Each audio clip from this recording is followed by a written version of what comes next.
Welcome back, everybody, to This Is My Bourbon Podcast. I'm your host, Perry. I hope you've been doing well. I hope you've had a great week. We are back to the normal state of affairs, I guess you would call it, because there's no rum being drank. I'm not surrounded by wonderful Latino people. But I hope you enjoyed last week's episode. It was so much fun. I'm looking forward to doing it again. This is home turf. This is the normal setting, the normal way that we do things. If you've never heard an episode before, or if last week was somehow your first episode of the podcast, this is pretty normal as far as things go at the moment. Considering that I'm just doing things on my own for the time being.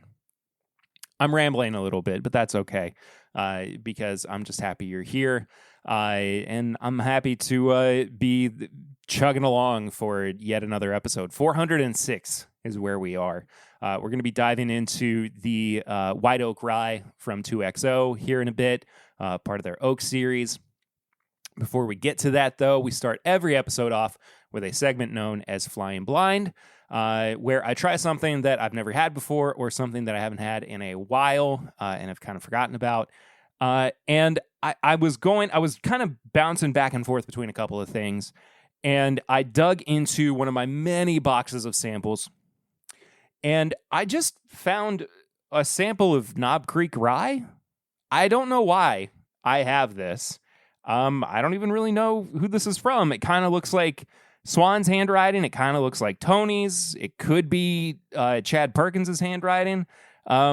So I'm just going to have a little bit of this to get my palate ready for some rye whiskey. And I don't have much else to say about it other than I haven't had Knob Creek Rye in a long time. And if I'm not mistaken, the Knob Creek Rye is also just a low rye in terms of its mash bill. And I know that Jim Beam is pretty secretive with their mash bills, but I kind of feel like it's out there somewhere. Oh, look at this. Now, whether or not this is true, we'll see. But according to Whiskey Rant from back in, Lord, this is a old-looking bottle, so could be 2017, 2018, around then. The mash bill is 55% rye, 35% corn, and 10% malt. Who's to say? And the final product is a blend of spirits matured in new charred oak barrels for 5 to 9 years. Again, I don't even know if that's entirely accurate, but it does feel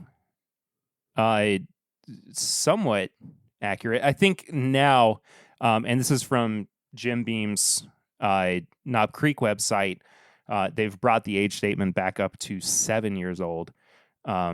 So what I'm trying right now doesn't appear to have an age statement on it. If it does, it was not included on the sample bottle label that I was given. It's not showing up on the camera particularly well.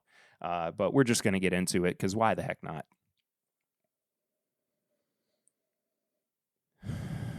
Nose is a little light,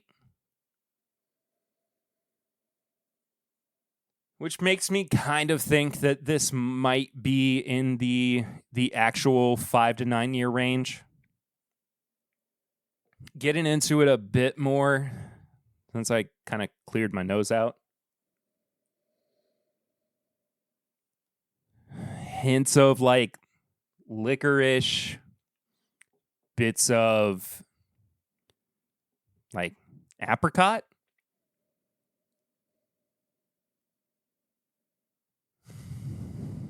Lots of caramel, for sure. All right. Let's dive in. A very, very approachable rye. I mean, nothing that's going to blow you out of the water. The finish is more of where the rye starts to really show up. But overall, it's quite tame. It's quite tame. There is no way. What is Coltrane wine?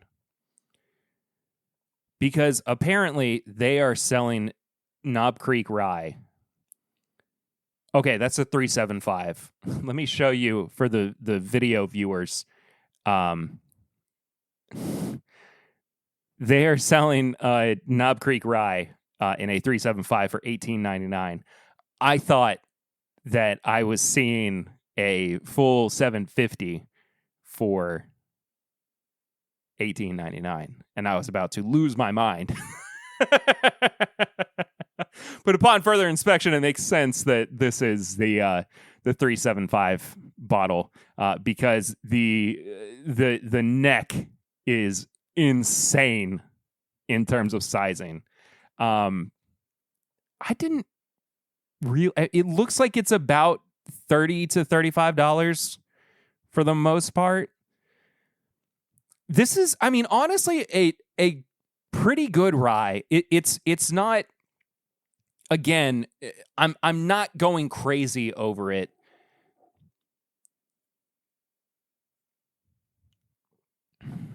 I would like more of it to just be rye forward. But I think the intention here is just,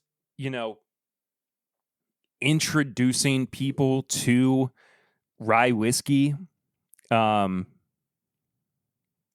than anything. But that being said, though, it's being a rye fan. It's hard not to want more of what makes rye.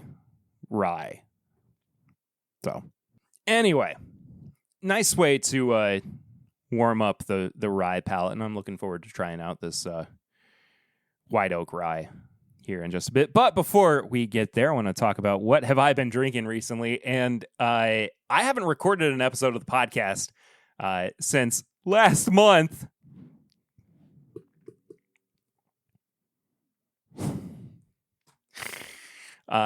Genuinely, I've not recorded since October 25th, which is when we did the rum episode with Chris, Danny, and Alberto. Which again, if you haven't listened to, please go check it out. But I haven't had any rum since then, but I do have this thing in the back of my head, knowing how inexpensive some of that rum is. I want to go and get some so I have it on hand because I really enjoyed it. So that's not necessarily something that I have been drinking. But on the that's kind of what I want to be drinking, I guess. But in terms of what I have been drinking, I wound up grabbing a bottle, which I opened for Patreon last week, of the new limited run of the age-stated Maker's Mark Cask Strength, which I keep going back to. And when I first opened it, I was not entirely enthused by it. But the more I go back to it, the more I absolutely adore. And I already love Maker's Cask Strength. I think it's the best of their core lineup. I think it's better than 46. I think it's better than 46 Cask Strength. I think it's even better than 101. And I think 101 is very close to very close to being the number one spot for Maker's Mark's core products. But I think that Cask Strength really is where it's at. And this, whether or not they're actually going to make the age stated product just a limited release, it's kind of hard to tell. And I keep going back to this, like, what was the point of this? Like, why did they make this a limited release? It's just a very like unclear messaging, I suppose. But I'm just happy that it exists at all. And I feel like I should maybe do a full review of it. I might do that next week because I need to talk about it more, at least in the context of the podcast. I think you should get a bottle. Like, in all honesty. It's not, this is, I'm not trying to like spoil whatever my review is going to be. And I'm not even saying that it's like a perfect bourbon, but if you like Maker's Mark, and especially if you like wheated bourbons, I think that it definitely delivers on the promise of what this is. I think it lives up to it.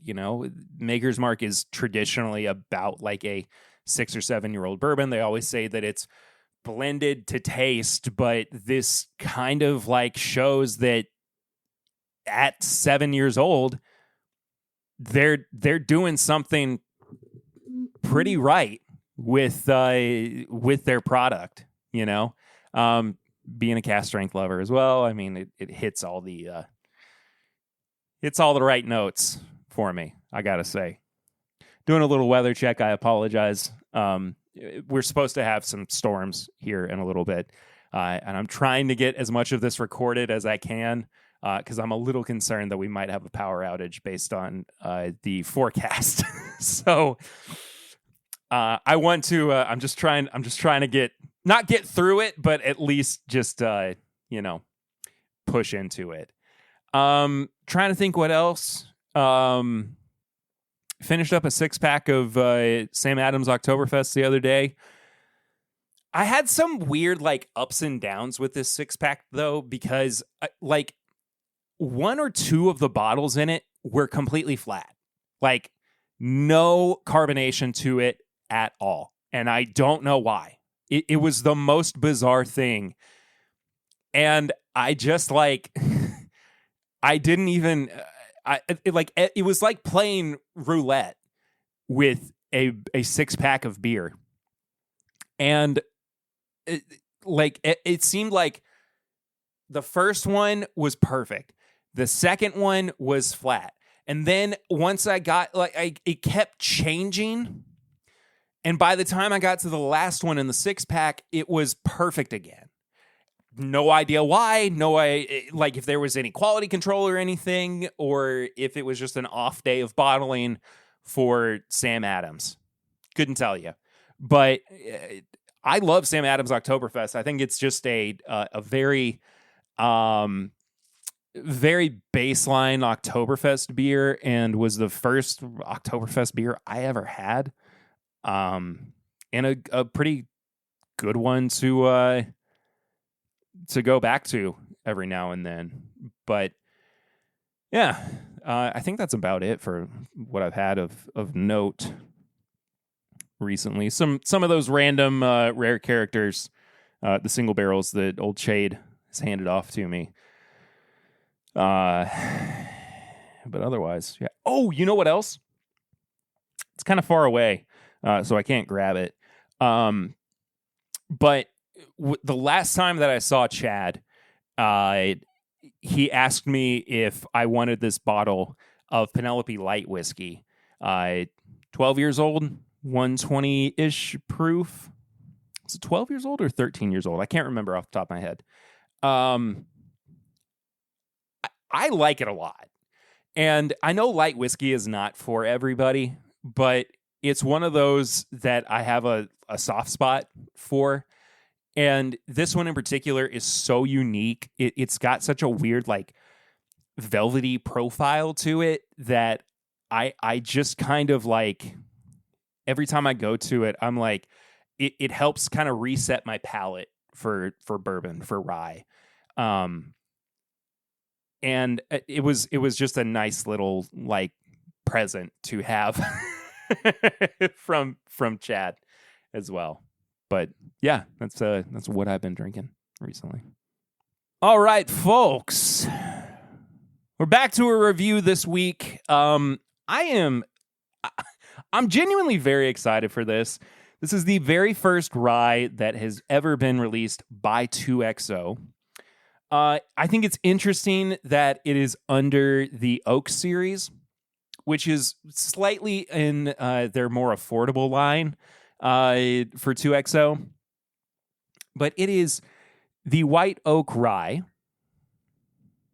It is, of course, a double oaked whiskey at 92 proof. Not really clear on where the white oak is from, kind of assuming that it's American oak, I guess. But according to their website, White Oak Rye is the third release in the ongoing Oak series. Dixon uses an innovative double technique where he inserts chains of charred American white oak to straight rye whiskey barrels with a 95% rye mash bill. Dixon will match the profile of each batch for consistent taste and character, providing an everyday offering. White Oak Rye has notes of pine, mint, cedar with peppery spice finished with sweeter barrel notes. It is an elevated, perfectly balanced flavor profile. Perfect for sipping and cocktails. Now, this is roughly a $50 bottle, which is pretty much what I got it from at Liquor Barn. I think actually I might have gotten it for about $45. But I think the MSRP itself is $50 or suggested retail price, whatever you want to call it. Non-age stated, but I think that this is probably going to be like I don't know, maybe a 4 or 5 year old rye. I could text Dixon, ask him about it, but I don't know if I want to. You know what? I've done it with most every 2XO release.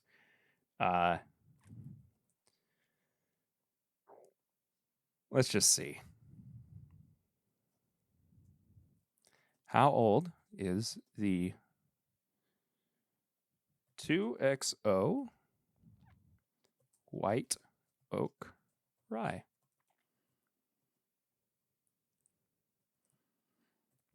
I can word that better.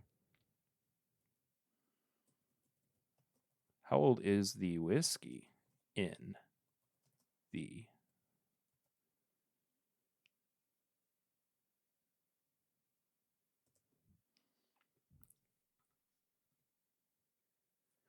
We'll see if he responds. I don't know.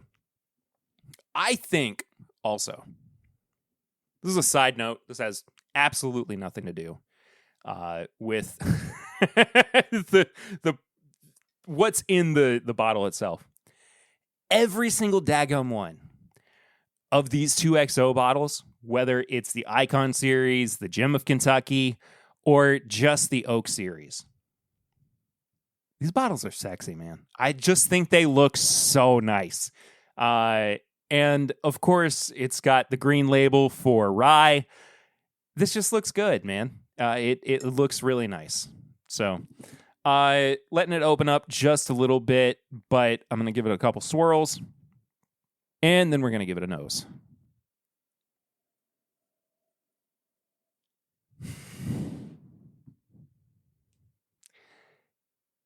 That is a 95.5 rye, if I have ever smelled one.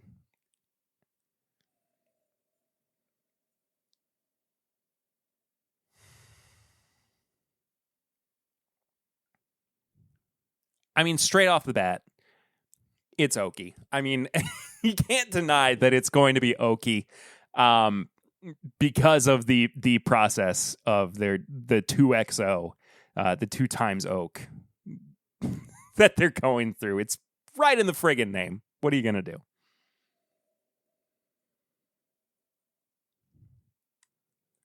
Peppermint, cedar. There is I cannot believe that I'm about to say this. Sorry for the bizarre notes. I know that we get into this from time to time, but apparently my palate's, or at least my nose, is functioning pretty well today. There is a very specific earthy note that I'm getting. It's in that umami realm, and it's leaning towards mushroom. And I really like it. I really, really like this nose, man. I hate to like lean into the hyper specific notes because people will always go, no, you don't. No, you don't. You don't get that. You're crazy. And it's like, I don't know what to tell you, man. That's just what I'm picking up. Like, if this is my what was Fred's note? Marzipan. If this is my marzipan, then so be it. But it kind of has this like cream of mushroom soup thing, and I'm here for it, dude. This is a fabulous nose. It's slightly floral too, which helps to kind of balance some of the darker notes that are present. But all that being said, cheers. Have some. Here. You thirsty? You want some? That was mostly for the video viewers. That really wasn't an audio listener joke, even though I do love you to death. But let's dive into this. I want some. This might be one of the best everyday drinker ryes that I have ever had. I'm just gonna straight up say it. It's pleasant.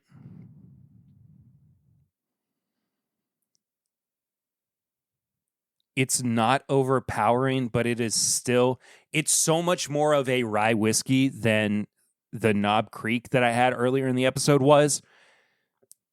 And I know that that's, just a pure distinction between a 95.5 and a 55% rye. Well, that's not even a 55% rye. That's a 30% rye or whatever it was. What did they say? Yeah, 35%. But the whole point is like it's so well balanced.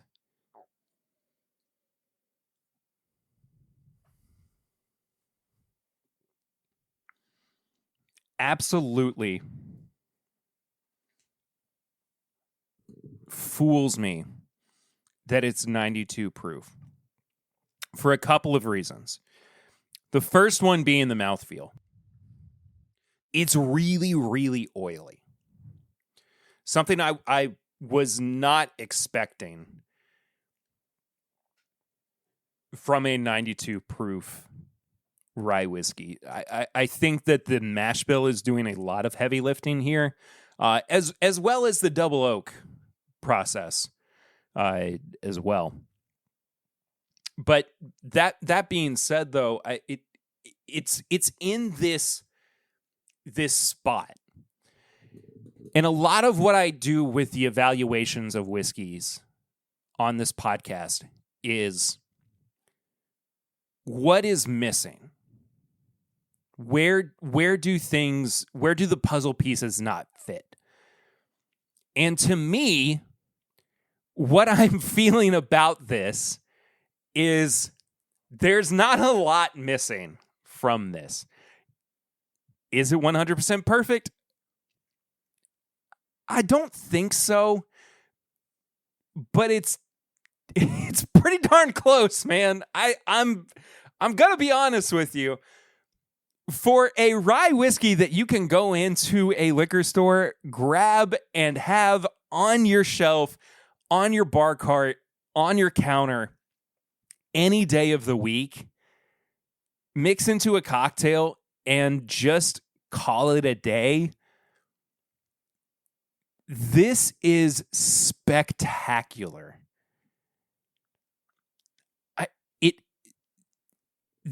It seems like to me as well. And let me say this. Okay? Two things. One, I'm not blowing smoke because Dixon is a friend. Has no bearing on this. This is genuinely a very good whiskey. Two, I bought this myself. He did not send this to me for review. This was out of pocket.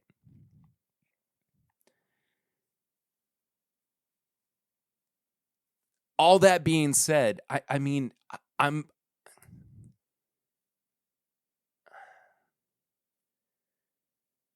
stunned by the fact that this is still $50 and 92 proof. There are parts of it on the palate where it can lean a little bit thin. But there are bursts of flavor that I very much enjoy.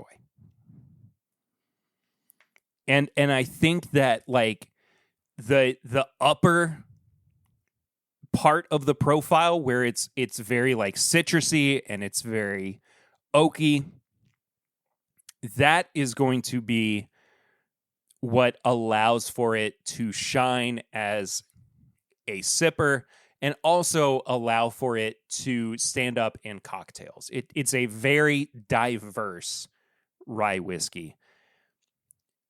And again, at 92 proof, like it just seems to sit right in its sweet spot. There's maybe at 95, maybe at 100, it would do even more. But it's extremely well balanced. Extremely well balanced. The finish is insane. I don't know a better way to put it other than this finish has gone on for what feels like decades. I mean, I've been, even from like the first sip, it lasted an immense amount of time. My mouth is still coated. I'm still picking up on like these candied fruit notes. There's a lot of like just sugars, but even beyond that,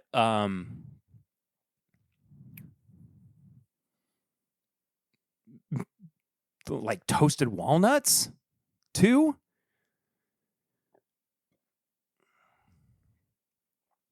Palate's going crazy today. I'm in a different headspace.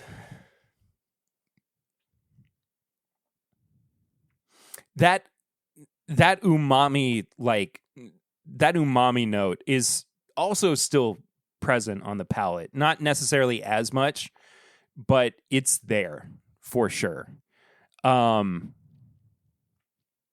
Overall, this is fantastic. I'm gonna pour a little bit more. Gonna be honest with you guys. Let's talk about the review side of this, though, as far as the numeration goes. Nose, palate, finish, and price. Each category is out of 5. Final score is out of 20. Nose.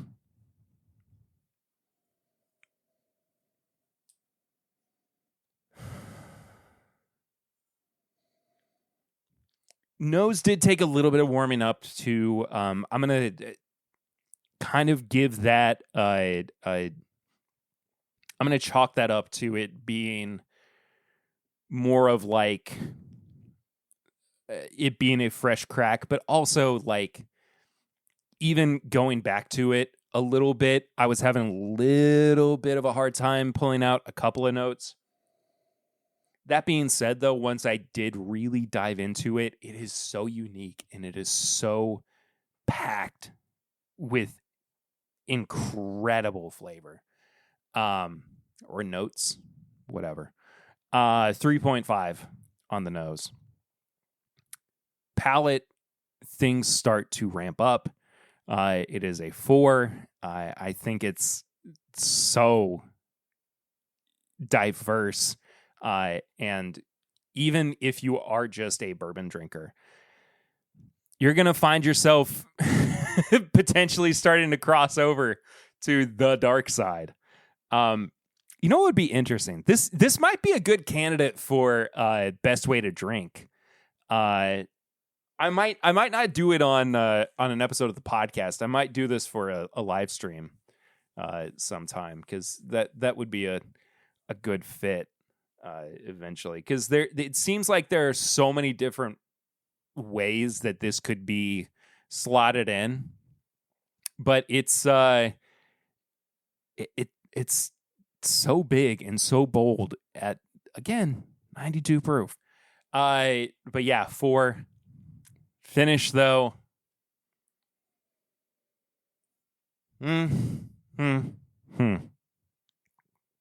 Finish is a 5. That finish has no business being as massive as it is.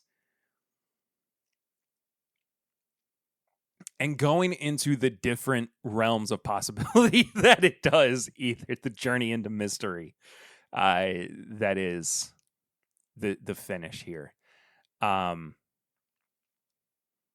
Even going back to it and thinking about it more, it goes some savory places. Like I almost find myself thinking about like smoked pork, like pulled pork, smoked meats kind of thing. Wanting to pair it with that, and just absolutely adoring that finish and wanting to go back to it. I'm head over heels with it. And price at $50. Only thing I would like to see is a little bit more transparency on what the age is on here. Dixon keeps a lot of that close to the chest. It is what it is. Everything considered, I think this is a massive bang for the buck. I'm going to give it a 4 out of 5. I think that you've got to pick one of these up. This is an incredible value for everything that goes into it. Maybe even 4.5.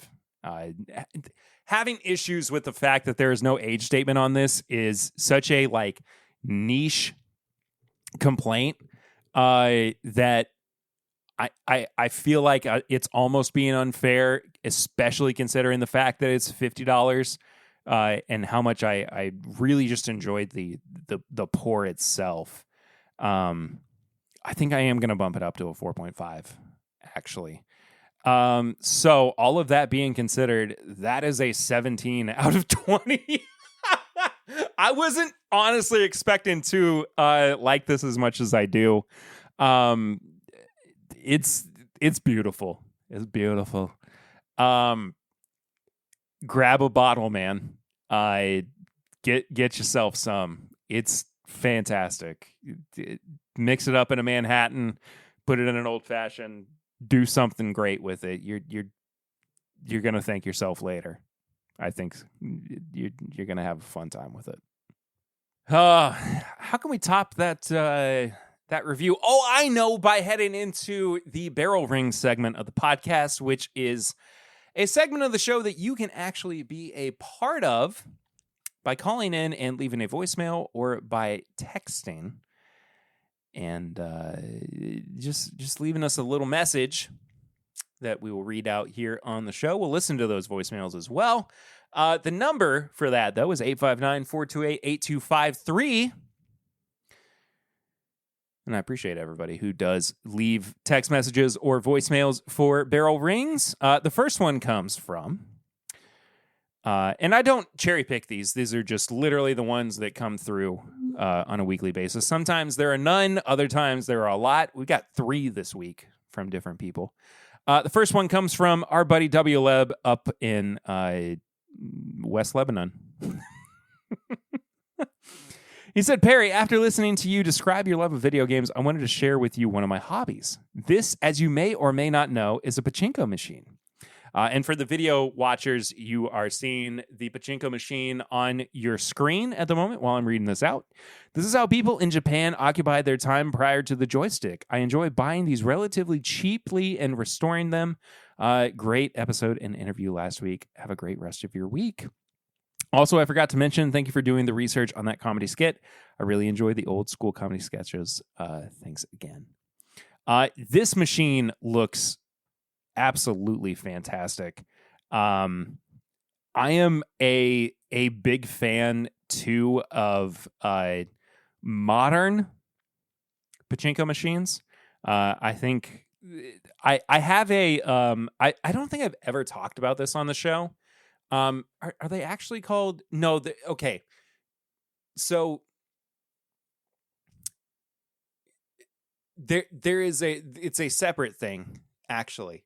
And I don't have the good fortune of having been able to go to Japan yet, but I have a collection of Dragon Ball gashapon figures or gacha machines that sit on my shelf over here.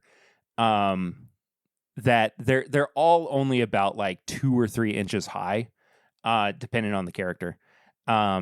Straight from Japan. They're extremely high quality. I love them to death. It was a collection endeavor a couple years ago.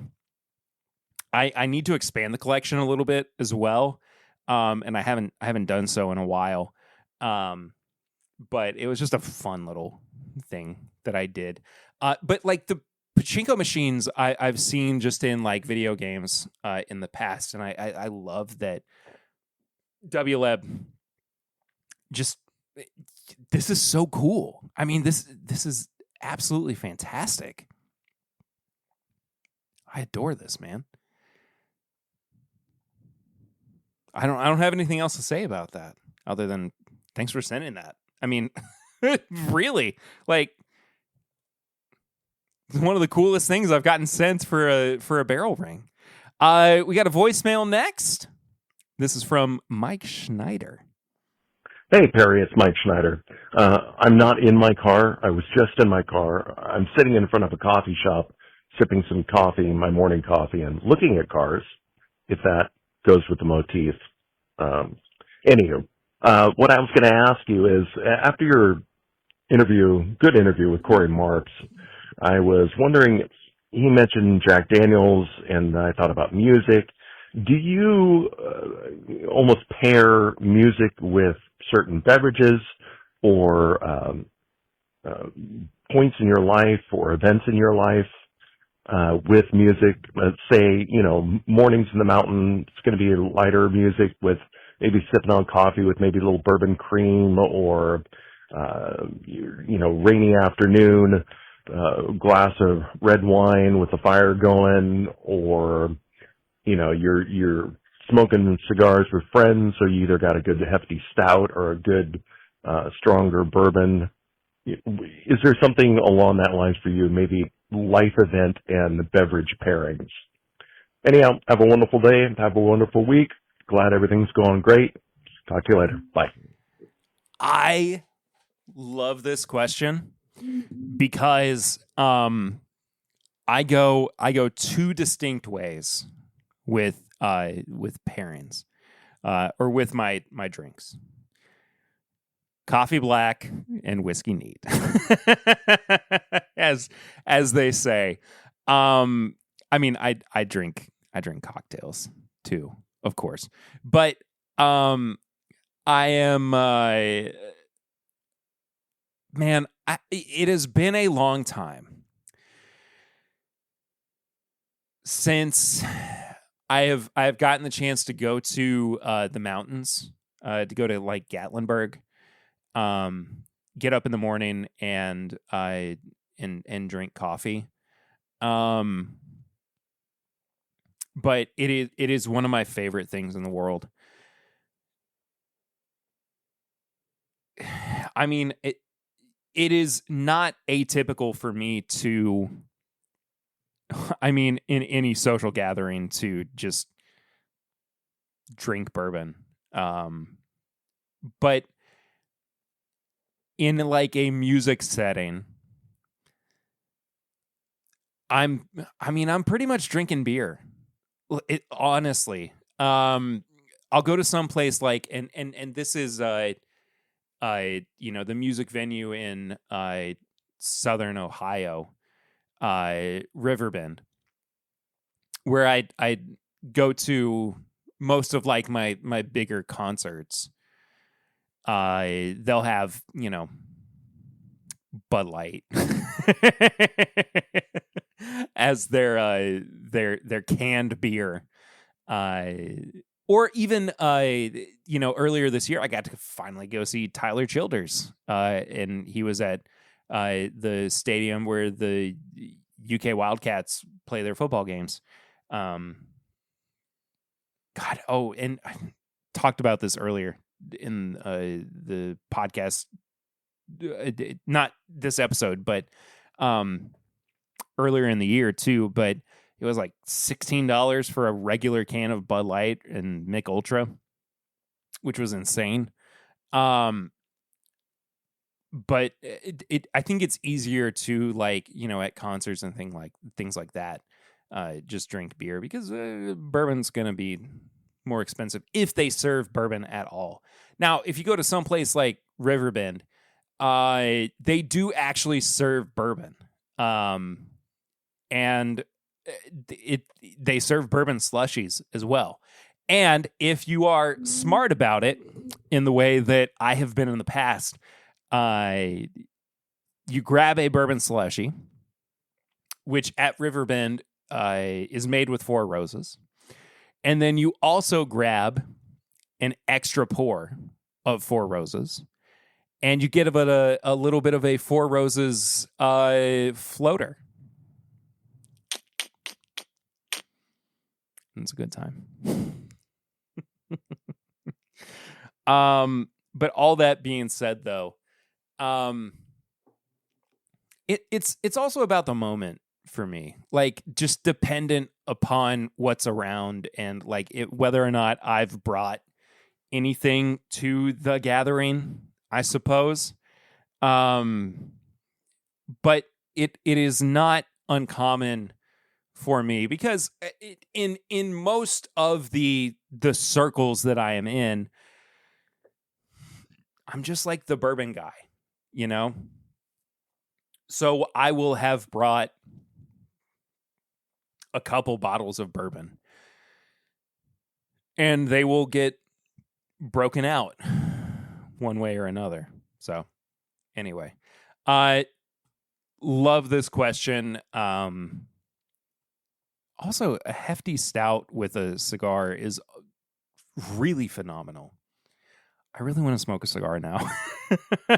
I just don't have time to. Last barrel ring comes from Tony Bag of Donuts. I don't know why he says he's a first-time ringer, because he's done barrel rings before. Hello, Perry, long-time listener, first-time ringer. I'm leaving this barrel ring while listening to the pod and waiting for your Halloween live stream. To Jared, who left a ring while in his car on a Thursday with nothing to do, cough, cough, TIMBP Live is on Thursdays, sir. What the heck? Okay, love you, TIMBPers, and I hope you had all the candy and fun you desired. Did I do the spooky edit? Yes, I did, because I haven't done it once this year, and I finally had to throw it in someplace. That's barrel rings. Once again, if you want to submit one via voicemail or via text, 859-428-8253, and we will listen to it on air or read it out, depending on your preferred method of communication. And I appreciate y'all for submitting stuff one way or another. It's up to you. The segment doesn't happen without you. I don't know what else to say, man. That's how it goes. Next segment of the show. I'm just kind of skipping over hyperf hot takes because, you know, things that I could rant about, I don't really care to talk about on the podcast these days. It's mostly just being a tired dad. You know what I mean? But I do care to talk about things that I've been watching, reading, listening to, enjoying, that you can also check out during the segment known as Tips and Bits. That segment happens every single week, except for last week when I didn't get into it with the Latinos because I didn't want to spring it on them last second. But Tips and Bits, I'm going to recommend something to you this week. I have been a supporter of and a viewer of a person that is known on the internet as Detune, Detune, or Jordan, as I also go by. But they have an incredible ghost hunting show on YouTube called Paranormal Detour that I have also been trying to catch up on over the past few weeks. And if you know me, I am a big fan of Watcher's Ghost Files, which is also a ghost hunting show. There is something about ghost hunting that scratches a particular itch in my brain, and I don't know what it is. I think that, like, I would love to do a bourbon and ghost hunting thing. I don't know how that would work. I don't know how I could organize that, but I would love to make that happen. And I would probably lose my mind a little bit, especially if we went to like Waverly in Louisville, which I think is the most appropriate spot for it. And whether or not you believe in the paranormal or the afterlife or whatever, like, it's just fun to engage in some of that. I don't even know what the right word for it is, but in some of that spectacle, I suppose. And Jordan does a great job with Paranormal Detour. It's all on his channel. Just search for Paranormal Detour or just Detune on YouTube. Go check it out. They stream on Twitch as well. Most days out of the week. Fantastic stuff. Mostly variety content. I enjoy watching what Jordan does. Honestly, while he's showing, old Goosebumps episodes or playing video games or stuff like that. I mean, there's so much stuff that Jordan does that you should also check out. And another person that I would like to get on the podcast. Sue me. I'm sorry. There's a lot of random people that I just want to have on the show for the sake of having on the show. And I think that Jordan would be a fun guest that we would be able to vibe with. I'm regularly in their community, in their chat on Twitch. So if you pop in there at any given time, I mean, mostly in the evenings, I'm there. So pop in, say hi, say hi to Jordan and me. Mostly Jordan. Support Jordan. And I might gift you a sub too while you're there, because I love doing that to people. But that's it for Tips and Bits this week, I think. Also, we made it out of the episode before any kind of storms hit. There was a little bit of a rain shower earlier on. That's your weather update for the episode. Somehow made it out before the rains hit. Otherwise, though, thank you so much, as always, for watching or listening to the podcast. I absolutely appreciate the heck out of it. I love you so much. If you want more of this and you want to support the show, please head to patreon.com/mybourbonpodcast to get bonus content every single week. There's a bonus episode that comes out on Mondays and the pregame chats that come out on Tuesdays, as well as early access to the podcast itself on Tuesdays after the pregame chats come out. But the cool thing about the early access is there is an unedited, uncut version of the podcast with bonus content that is only available to Patreon subscribers at the $5 and up tier over at patreon.com/mybourbonpodcast. That being said, though, if you want to subscribe and get access to our Discord server, you can start subscribing to the show at $1 a month. There are other benefits that you can get beyond the $5 tier. You can get more information about that over at patreon.com/mybourbonpodcast. If you want to follow the show on all social media, you can do so by heading to your social media platform of choice and searching for My Bourbon Pod. I'm sure there's a few that we're not on, but primarily, the big ones, My Bourbon Pod. If you want to follow me personally, I am usually P. Ritter 1792. If you want to send questions or comments to an email account, I said that very oddly, but it's thisismybourbonshop@gmail.com. You may be asking yourself, why is it thisismybourbonshop@gmail.com? The reason for that is because when I first endeavored to get into the bourbon space back in 2017, I started an apparel and merchandise shop. And that is still actively going, but it is now primarily for the show itself, also with some fun little designs. That is over at bourbonshop.threadless.com. You can find shirts, you can find hats, you can find stickers, you can find skateboards, you can find beach towels, you can find shower curtains, you can find, I said stickers already, you can find notebooks, you can find hoodies, tank tops, all sorts of stuff. Anything you could think of. Not anything, but lots of stuff.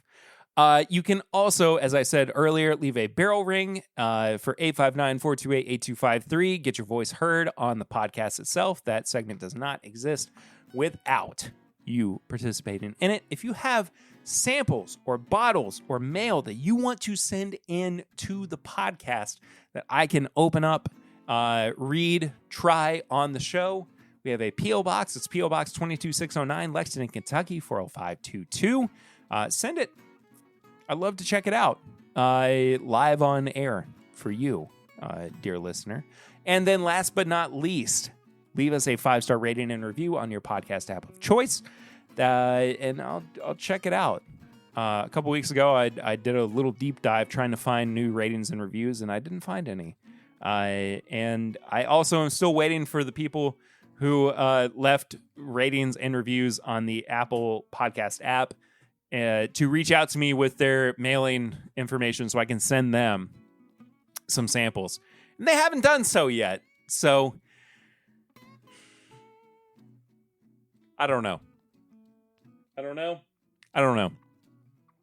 It's bizarre. Anyway, I love you all. Thank you so much for your support. As always, the show is my baby, and you guys make it possible. As always. Next week, I think the Maker's Mark Cast Strength Age Stated review. And we'll compare it to a regular Maker's Mark Cast Strength, because we probably should, one way or another. Thank you so much for listening, for watching, for supporting the show. See you next time. Until then, though, I am Perry, and this is My Bourbon Podcast.